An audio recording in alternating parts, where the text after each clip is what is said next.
अस्सलाम वालेकुम viewers, welcome to किताब नगरी यूट्यूब चैनल। किताबों की नगरी में खुशामदीद। मैं हूं आपकी होस्ट जिया खान और आज मैं आप लोगों के लिए लेकर आई हूं महविश गफ़ार के कलम से तहरीर करदा नावल लौट आ हम सफ़र मेरे के एपिसोड नंबर 23 को लेकर।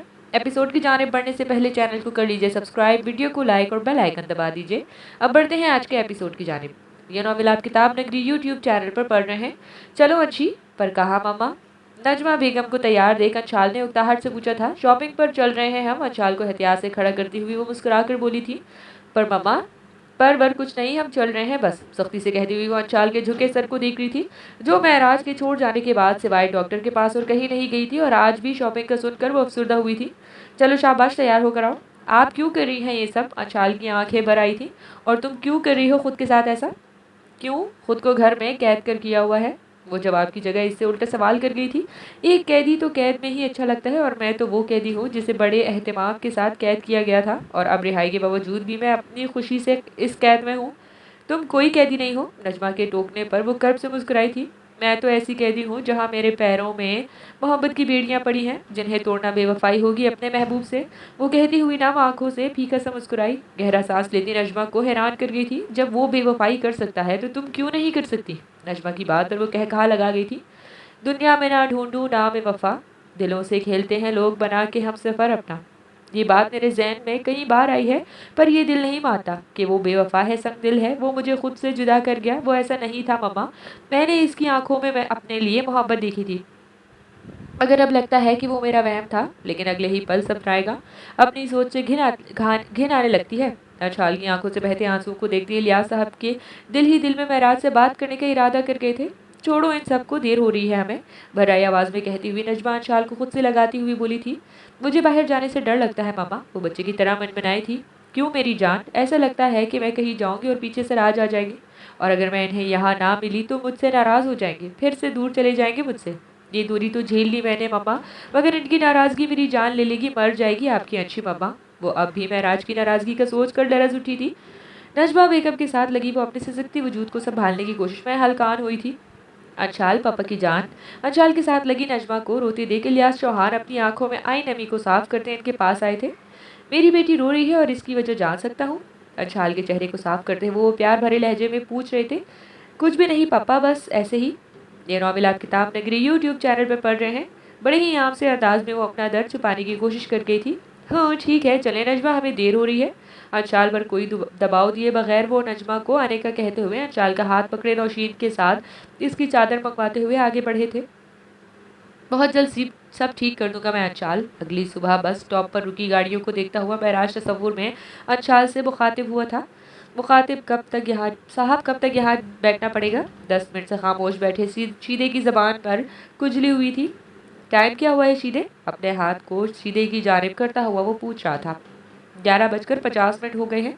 जबकि शीदा हैरानगी से इसके हाथ में बंधी रिस्ट वॉच से टाइम देखकर बताता हुआ महराज की नजरें सामने रोड पर टिकाए देख कुछ भी समझने से कासिर था। अमजद, मीडिया को बुलवाओ। महराज के दिए गए हुक्म पर अमल करता अमजद फौरन से कॉल मिला गया था। अब आएगा मजा, मुस्कुराकर सोचता हुआ महराज बस स्टॉप पर मुराद शाह के माल से लोडेड बस के इंतजार में वक्त से पहले ही वहां मौजूद था अपनी टीम के साथ। साहब आपका फ़ोन। महराज को सोच में गुम देख शीदे ने इसे मुखातिब किया। किसका है? अननोन नंबर है साहब। महराज के पूछने पर शीदा नंबर देखता हुआ बोला था। ये कोई वक्त है तंग करने का? कट कर दो कॉल। बेदेरी से कहता हुआ महराज सामने नजरें गाड़े हुए था। साहब फिर से कॉल आ रही है, शायद कोई ज़रूरी काम हो। बार बार एक ही नंबर से कॉल आते देख शीदे ने इसे कॉल उठाने पर इसरार किया था। दो इधर।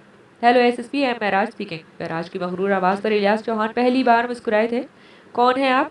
क्या काम है? कोई प्रॉब्लम है या किसी मुसीबत में है आप? कॉल पर मौजूद शख्स की खामोशी पर महराज ने खुद से अखज़ किया था, जबकि इलियास साहब इसके मुंह से दूसरे की फिक्र देखकर मुस्कुराए थे। बात करनी है भी या नहीं? महराज की आवाज़ में अब हल्की सी सख्ती नमूदार हुई थी। मेरी बात सुनकर कॉल मत काटना महराज। इलियास की आवाज़ पल भर में पहचानते हुए महराज के चेहरे के जाविये बिगड़े थे। किस लिए फ़ोन किया है मुझे?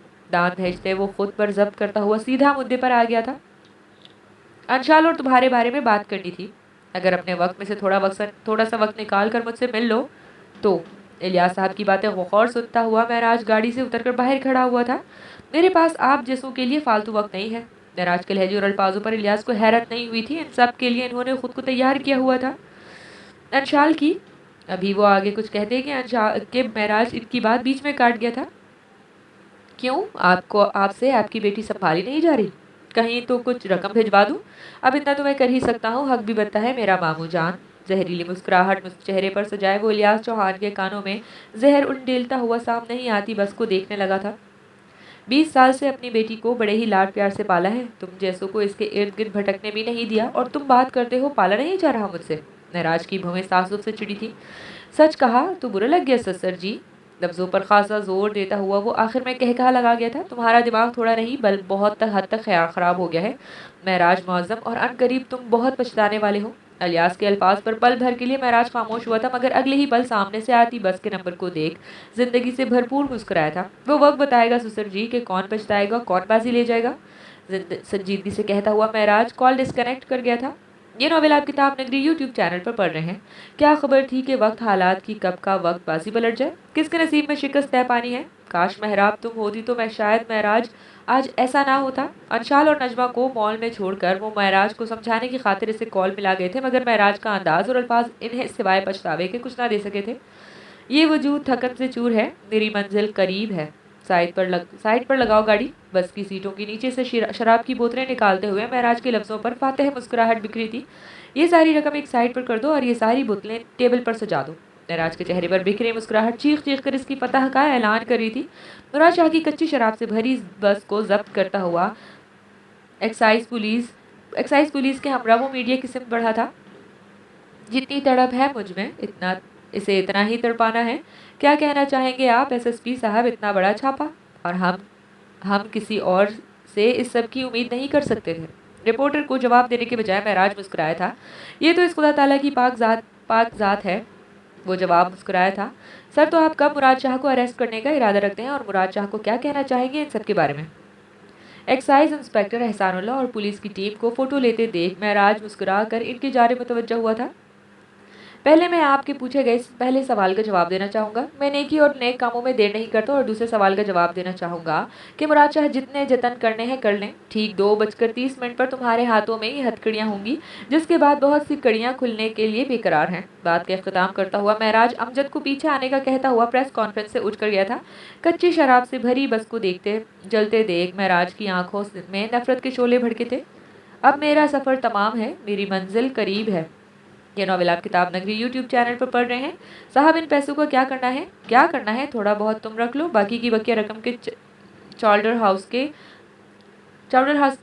बच्चों के लिए शॉपिंग करते हैं, और साथ कुछ रकम और मिलाकर डोनेट कर देंगे, दुआ मिल जाएगी हमें। महराज के कहने पर अमल करता अमजद गाड़ी मॉल के रास्ते पर मोड़ गया था। अंशी, हम आ तो गए हैं यहाँ पर खरीदें क्या? हमें तो ठीक से ये भी नहीं पता कि बेटा होगा या बेटी। बच्चों के कपड़े देखती हुई नजवा मसरूफ से अंदाज में पूछा था। इसमें पूछने वाली क्या बात है, बेटी ही होगी, बिल्कुल इस जैसी। पर्पल कलर के बेबी फ्रॉक को देखती हुई वो फीका सा मुस्कुराई थी। चलो पर ठीक है, हम बेबी क्राउन भी देख लेते हैं। अंशाल को मुस्कुराते देख वो बिना कोई बहस किए मुस्कुराई थी। अंशी, ये कैसा रहेगा? अंशाल के पसंद करदा फ्रॉक्स के साथ क्राउन मैच करती हुई नजमा इसे फ्रॉक हाथ में लिए मुस्कुराते देख इसके आसपास आई थी। क्या हुआ है? कुछ नहीं मम्मा, बस दिल कर रहा है कि ये सब खरीद लूं। अंशाल की मासूमियत पर वो मुस्कुराई थी, जबकि अंशाल के हाथ में मौजूद फ्रॉक्स देख कर वो बैक करने का कह गई थी। और कुछ? हाँ, वो वाला भी। ग्रीन कलर के स्कर्ट की जानिब इशारा करती हुई मसरूर हुई थी। लिख एहसान मलिक जा। लाख एहसान है मालिक के। अपने करीब से गुजरते शख्स की आवाज़ सुनकर अंशाल की अचानक से दिल की धड़कनें बढ़ी थी। राज? पीछे मुड़ने पर पुलिस ऑफिसर की पीठ देख बड़बड़ाई थी, जबकि स्कर्ट देखने में मसरूफ नजमा बेगम को अपनी समातों पर शक गुजरा था। क्या हुआ है अंशी? मम्मा वो राज हैं। इनके पूछने पर वो अपनी जगह से उठती हुई सामने खड़े शख्स की सिमत इशारा किया था। वो महराज नहीं है, वो राज ही है, मैंने खुद इन्हें सुना है। ऐसे जाते देख अंशाल बाहर की जानिब बढ़ी थी। कहाँ जा रही हो? मम्मा प्लीज जाने दे, राज चले जाएंगे, मैं बस इन्हें दूर से देखूंगी। अंशाल के पकड़े हाथ पर इनकी गिरफ्त ढीली पड़ी थी। थैंक यू मम्मा। खुद के गिर्द लपीटी शॉल से खुद के बड़े वजूद को अच्छे से डांपती हुई इसकी सिमत बढ़ी थी, जो इससे चंद कदमों की दूरी पर खड़ा फोन पर मसरूफ था। अपने मखरूज अंदाज में बोलता हुआ वो अनजाने एहसास के तहत मुड़ा था और पलटना भूल गया था। वहीं इसके सामने खड़ी अंशाल ने छुपने की जहमत नहीं की थी। वो खुद को कुछ इसलिए भी उदास रखती थी कि हुस्न सोगवार हो तो ज्यादा दिलकश लगता है। स्याह रंग के सूट में मलबूस अंशाल अपनी सुर्ख आंखें लिए इसे ही देख रही थी। वाकिफ है वो सब झम के चूड़ी के दामों से। वो जानती है इसके से चुनरी का रंग भला लगता है। अंशाल के साथ ऐसे सरापे को देखता हुआ इस आंखों की उदासी अच्छे से पड़ गया था। खुद से कुछ चंद कदम के फासले पर खड़े महराज को दीवारावार देखती हुई वो मुस्कुराई थी। अपने मगरूर पुलिस वाले की आंखों पर आज भी सनग्लासेस देख मेरी जुदाई में तुम तो भूल गई हो बेगम महराज। अंशाल के भरे भरे वजूद को देख वो सोचता हुआ मुस्कुराया था। वहीं इसे मुस्कुराते देख अंशाल के दिल की धड़कनें मजीद रफ्तार से धड़कना शुरू हुई थी। मेरे महबूब, मेरे बंद होंठों में एक बात है, काश मैं तुम्हें चूम सकती और होंठों को होंठ वो बात बता सकते जिसका इजहार अल्फाज से मुमकिन नहीं। वो थी ही इसकी दीवानी, इसे हंसते देख मगन हुई थी। मेरे महबूब, तुम मेरे ख्वाबों में क्यों नहीं आते? तुम मुझ पर साए की तरह क्यों नहीं छाते? तुम मुझ पर बरसात बनकर क्यों नहीं बरसते? तुम मेरी तरह मोहब्बत के लिए क्यों नहीं तरसते? अंशाल की आंखों शिकायत देख महराज की मुस्कुराहट सिमटी थी। मेरे महबूब, मैं बचपन में बहुत गोरी थी, दर्द की धूप में मेरा रंग सांवला हो गया है, मगर मैं अब भी खूबसूरत हूँ। मेरी आंखें, मेरे गाल, मेरे बाल बहुत हसीन है। मैं अपना हुस्न तेरी आंखों के आईने में। महराज के सिकुड़ते लब देख वो मुस्कुराई थी, जिस पर इसकी आंखों की नमी में इजाफा हुआ था। कैसे देखूं मेरे महबूब, रूह के रेगिस्तान में मैं मोहब्बत की मुसाफिर हूँ और बहुत प्यासी हूँ। तुम एक चश्मा हो, हम कब मिलेंगे? कितना लड़खड़ाते हैं दोनों एक दूसरे के लिए। इन दोनों की तड़प इनकी मुस्कुराहट में छुपा गर्व गवाह था। मेरे महबूब, मेरी माँ कहती है मैं बचपन में बहुत सियानी थी। क्या मोहब्बत का दूसरा नाम नादानी है? मेरे महबूब, काश तुम मौत होते मैं फ़कत खुदकुशी करती और तुम मुझे बाहों में जकड़ लेते। महराज के सीने पर सर रखने की ख्वाहिश में इसकी कितनी रातें जग कर गुजारी थी। मेरे महबूब, मैं तुमसे एक बार मिलना चाहती हूँ, सिर्फ एक बार। मेरे महबूब। महराज पलक झपकाए वो महराज को देख रही थी। मोहब्बत एक मुकद्दस आग है, आओ और मुझे जलाओ, और मुझे बुझाओ, और मुझे जलाओ, और मुझे बुझाओ। बरसात की रात में भीगे हुए नम आंखों से महराज को देखती हुई वो दुनिया से गाफिल हुई थी। ये नॉवेल आप किताब नगरी यूट्यूब चैनल पर पढ़ रहे हैं। वही कुछ हाल महराज का था। आज इतने महीनों बाद वो आंखों की प्यास बुझा रहा था इस परी पैकेट को देखकर जो इसकी रात और दिन का सुकून लेकर फरार हुई थी। शायद आज हमारे दरमियान की ये दूरी खत्म हो जाए। अंशाल की नम आंखों को देखता हुआ इसके जाने बढ़ा था कि अंशाल के पीछे से आते इलियास चौहान को देखकर वो एड़ियों के बल घूमता हुआ वापस मुड़ता मंजर से अचानक से गायब हुआ था। जैसे वो वहाँ मौजूद ही ना हो। जहाँ अंशाल इसको अपने पास आते देख ठीक से खुश भी नहीं हो सकी थी, वो वापस मुड़ गया था। अंशी बेटा, आप यहाँ और वहाँ आपकी मम्मा परेशान हो रही हैं। इलियास साहब की आवाज़ सुनती अंशाल अब महराज के गायब होने की वजह समझी थी। हर बार मेरा बढ़ाया हुआ एक कदम मुझे तुमसे ज्यादा तुम्हारे बाप के करीब ले जाता है। कपड़ों की ओट में खड़ा महराज सोच कर कलसा था। आप जानती है ना, आपकी कंडीशन ऐसी नहीं है कि आप ज्यादा देर तक ऐसे खड़े रहें। क्यों मेरी जान अपने लिए और अपने से जुड़ी इस नन्ही सी जान को तंग करती है? फिक्र से कहती हुई नजमा बेगम खुद भी इन दोनों के पास आई थी, जबकि अंशाल की आंखें महराज को ढूंढ रही थी।